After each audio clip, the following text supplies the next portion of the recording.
when we are talking about why analysis. So basically is a process of keep on asking why, baby, why. So the first why we usually use to ask based on the observation we see, like those symptoms that is obvious to us. Then we ask the first why.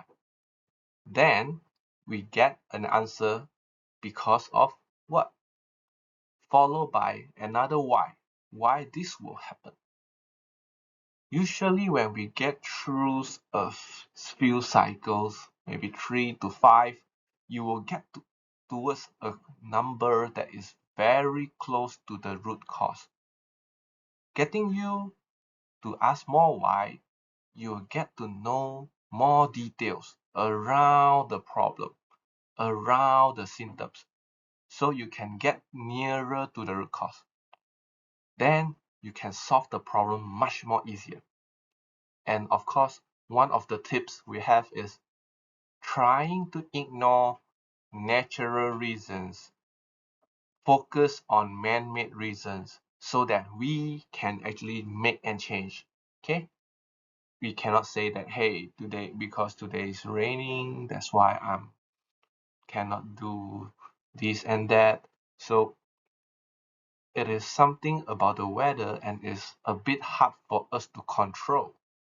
So we usually do it in the way that is allowing us to control. Like for example, why the chair have a squeaky sound? Because the chair leg is not firm. Then we follow by the second why. Why is the chair leg is not firm? Then the answer may be the leg doesn't have a good connections.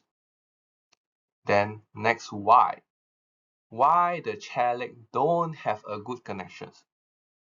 Then you can find nearest to be maybe the wood is rotten or the screw is not tightened, is moving. Then you have two answers. Fine, you can still continue to ask that two answers. Why the wood is rotten? No proper protections, no painting or no covering. Why the screw is moving? Is it not tightened? Is it rusted or what? So whenever you go through the cycle, you will get a lot of different uh, answers.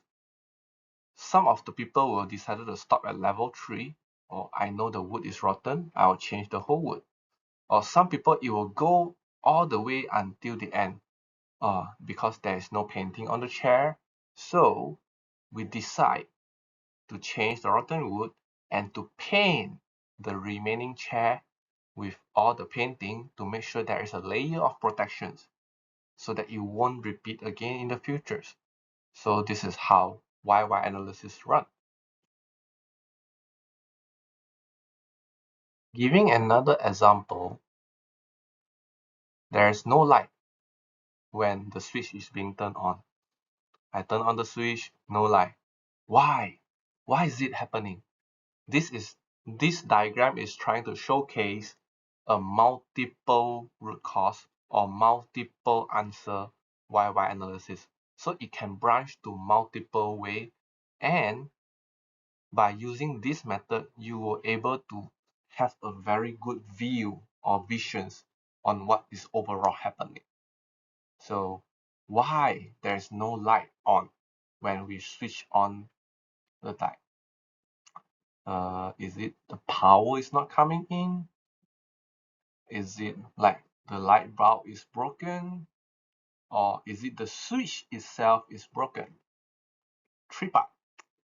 So when I ask myself, hey, I don't have light, but I still have fan. So it looks like power is not a problem. Fine. Stop asking why for the power. When the light bulb is broken, you can continue to ask for more questions. But let me jump to the switch as well. So if the switch on the switchboard able to switch on fan other than light, it doesn't seem like the switch itself is broken, right? So we narrow down to focus on light bulb broken. So we check on why the light bulb is broken. Is it because the socket is cracked, or the LED or the fluorescent inside the light bulb is broken? Yeah, this is part of the reason. Then, when we continue to the fourth level of asking, so the socket crack may be due to like mechanical shocks, like somebody just throw a ball and hit to it, play a badminton and hit it, or just earthquake or mechanical shocks. Anything that can bring him shocks. There's a potential reason. But it seems like I don't really like the answer. I feel like this is not the real root cause. So I go another route. LED broken. Okay, let's say if the LED is broken, there is a few ways. Maybe there is a suddenly shoot up of the power, then causing the LED overcurrent and it cannot handle. So it just bursts. Or another way, the LED has been on for like 24 hours and it's too long. End of the day, it's too hot. The room is very hot and it just melted. It can be LED overheat. So we feel that, yeah, probably, because these two usually we won't really care about it, or we don't really realize it until we really go through it.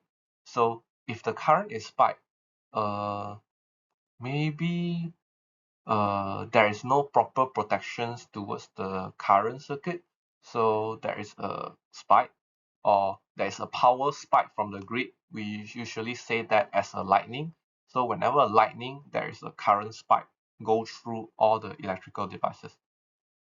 So can we do something to fix this? No, because if lightning is striking to us, it's not something we can do, right? Remember, natural phenomenon we cannot solve.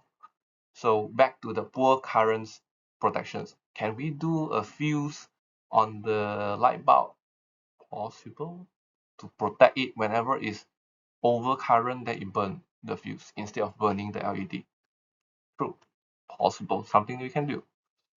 On the LED overheat side, if the temperature of the room is too high, can we do something like turning on the fan, turning on the aircon, or trying to off it when you are not in use?